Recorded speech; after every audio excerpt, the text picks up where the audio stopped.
로버트 기요사키의 부자 아빠. 가난한 아빠는 1997년 미국에서 처음 출판된 이후 20년간 넘게 베스트셀러 재테크 서적입니다.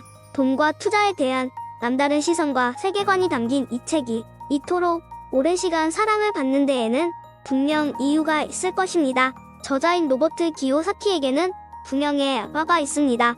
가난한 아빠로 묘사하는 그를 낳아준 진짜 아빠와 돈과 부의 개념을 가르쳐준 부자 아빠로 묘사하는 친구 아빠. 여기에서 부자와 가난의 구분은 물질적인 돈보다는 돈에 대한 이해도를 바탕으로 구분지었다고 이해하시면 좋을 것 같습니다. 가난한 아빠는 교육을 많이 받고 유명 대학을 졸업한 흔히 말하는 엘리트 코스를 밟은 사람입니다. 반면 부자 아빠는 정규 교육도 제대로 받지 못했습니다. 두 분 모두 평생 열심히 일했고 적지 않은 수입이 있었지만 가난한 아빠는 금전적으로 힘들었고 부자 아빠는 여러 개의 성공적인 사업체를 운영하며 하와이 최고 갑부가 되었습니다. 두 아빠의 사고방식, 가치관, 가르침에서 어린 로버트 기요사키는 혼란을 겪었지만 많은 깨우침을 얻고 부자 아빠의 삶을 따라가겠다고 결정합니다. 가난한 아빠는 말합니다. 돈을 좋아하는 것은 악의 근원이다. 공부 열심히 해서 좋은 직장을 구해야 한다. 그런 거 살 돈 없다. 돈은 안전하게 관리하고 리스크는 피하는 게 상책이다. 우리 집이 내게는 가장 큰 투자이고 큰 자산이다. 부자들이 세금을 많이 내서 가난한 사람을 도와주어야 한다. 나는 돈에 관심 없다. 돈은 중요하지 않다. 부자 아빠는 이렇게 말합니다. 돈이 부족한 것이 악의 근원이다. 공부 열심히 해서 좋은 투자 대상을 찾아야 한다. 리스크를 겪어내면서 리스크 관리하는 방법을 먼저 배워야 한다. 우리 집은 부채이고 이것이 가장 큰 투자가 되면 곤경에 처하게 된다. 돈이 곧 힘이다.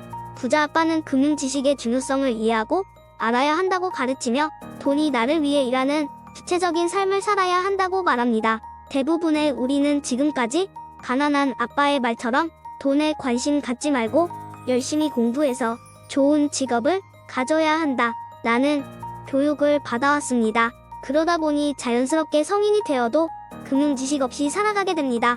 살아가면서 몇 번씩은 돈 때문에 어려움을 겪게 될 텐데요. 저자의 가치관과 교훈을 흡수하고 행동하여 자신의 재무 상황을 개선하고 경제적 독립에 도움이 되시길 바라겠습니다.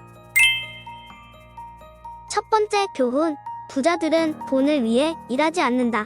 대부분의 사람에게는 두려움과 욕심이라는 두 가지 감정이 있습니다. 돈이 부족할지도 모른다는 두려움이 우리를 열심히 일하게 만들고 월급을 받은 후에는 욕심이 생겨 돈으로 살 수 있는 좋은 것을 생각하고 구매하게 만듭니다. 그렇게 하나의 패턴이 생기게 됩니다. 두려움과 함께 아침에 눈을 뜬 후 직장에 가서 청구서를 처리하고 또 깨어나서 직장에 가고 청구서를 처리하는 패턴입니다. 이런 패턴이 반복되며 사람들의 삶은 영원히 두려움과 욕심이라는 두 가지 감정의 지배를 받게 되고 무한 반복됩니다. 그들에게 더 많은 돈을 제시하면 그들은 지출을 더 늘려서 다시 그 패턴을 반복합니다. 이 패턴이 부자 아빠가 말하는 세암기의 레이스입니다. 두려움과 욕심으로 흔들리는 영혼을 돈이 달래줄 수 있을 거라고 생각하지만 돈은 그런 일을 해주지 않습니다. 결국 돈이 그들의 감정을 관리하고 영혼까지 통제하려고 합니다. 부자 아빠는 감정을 통제하고 생각해야 한다고 말합니다. 직장은 단기적인 해결책에 불과하니 돈을 만드는 방법을 알고 돈을 버는 구조를 만들어야 한다고 강조합니다. 가난한 이들과 중산층은 돈을 위해 일을 한다. 하지만 부자들은 돈이 일하게 만든다. 단지 대부분의 사람들이 계속 참고 일을 하는 건 두려움 때문이라는 것만 알아두렴. 청구서를 제때 내지 못할지도 모른다는 두려움, 해고될지도 모른다는 두려움, 돈이 항상 부족할지도 모른다는 두려움, 그런 것들 말이다. 그게 바로 직장에서 일하는 법을 배워서 돈을 위해 일해야 할 때 지불해야 하는 대가란다. 대부분의 사람들은 그렇게 돈의 노예가 되고 애꿎은 사장을 탓한단다. 두 번째 교훈. 금융 지식을 배워라. 금융 지식 없이 생긴 돈은 곧 사라지며 돈에 대해 제대로 이해하지 못한다면 결국 돈의 노예가 됩니다.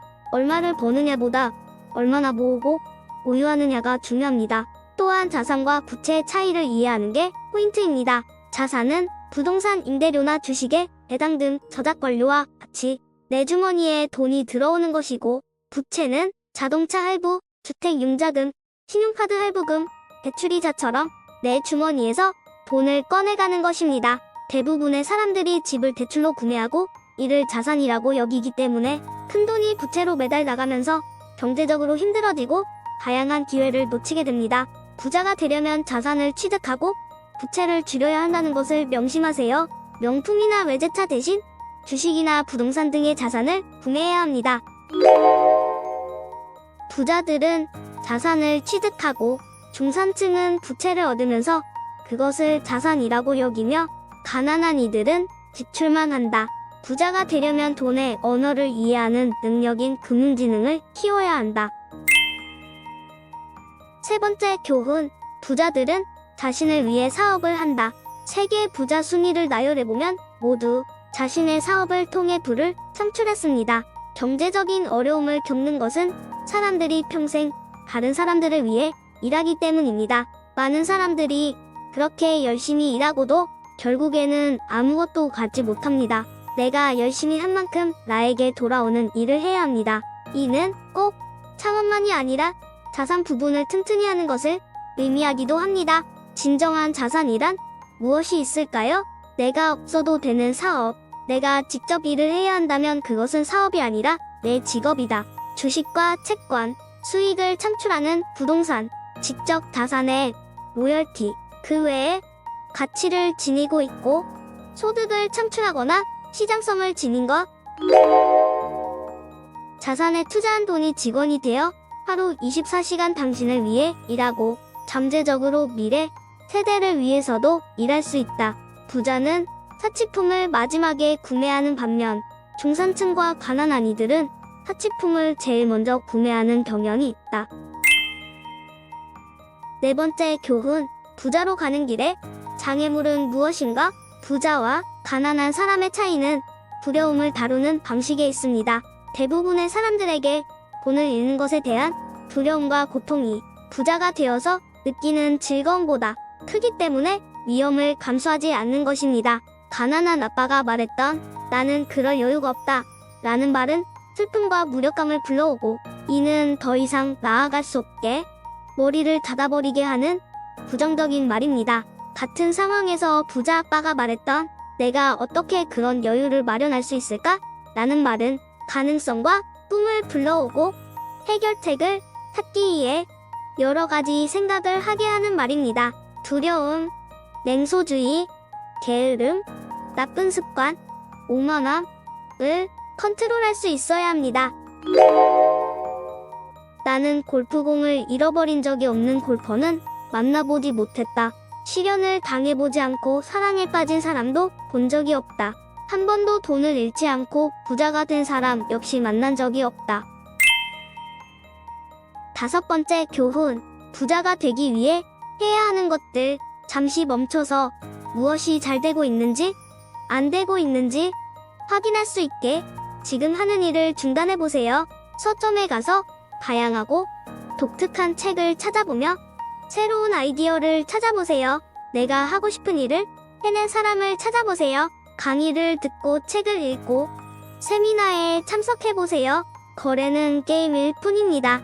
많은 제안을 해보고 제안을 통해서 배우세요. 한 달에 10분 정도는 특정 지역을 걷거나 운전하여 이 지역에 어떤 변화가 있는지, 새로운 가게가 생겼다면 사장님에게 왜 여기에 매장을 오픈했는지 대화해보고 지역의 변화를 확인하세요. 부동산, 주식시장의 폭락 등 모든 시장에서 저렴한 상품을 찾아보세요. 습득한 방법을 작은 것부터 실천해보세요. 행동하지 않으면 아무것도 얻을 수 없습니다. 지금 행동하세요. 당신이 지금 하는 일이 지겹다거나 충분한 돈을 벌지 못하고 있다면 방식을 바꿔서 돈을 벌어야 한다. 현실 세계에서 앞서 나가는 사람은 똑똑한 사람이 아니라 용감한 사람이다. 지금까지 로버트 기요사키의 부자 아빠 가난한 아빠였습니다. 감사합니다. 모두 굿럭.